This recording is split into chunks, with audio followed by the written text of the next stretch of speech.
Dubai থাকি বা সৌদিতে তাতে কি হয়েছে? প্রবাসী বোনদের যে সবাই খারাপ বলে, আসলে সবাই খারাপ না।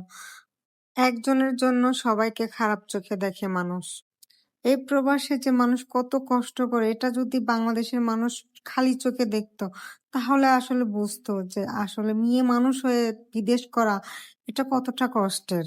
আসলে ভালো মানুষের ভাত নাই আমাদের সমাজে। আমি যে ভালো তা বলতেছি না, আমি খারাপ। তাই বলে কি সব প্রবাসী বোনেরাই খারাপ? এটা তো কখনোই না। আমি খারাপ, আমি আমাকে খারাপ বলতেছি না, এটা আপনারাই বলছেন। মেয়ে মানুষ বিদেশ যায় পেটের দায়ে, হ্যাঁ? রং তামাশা করতে যায় না। আর যারা রং তামাশা করতে যায় তাদের তো ভিন্ন আলাদা সাবজেক্ট।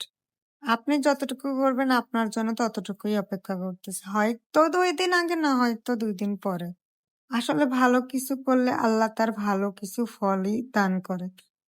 মানুষের কথায় থেমে থাকার জন্য নয়। আসলে সামনের দিকে আগায় যেতে হবে নিজের চেষ্টায়।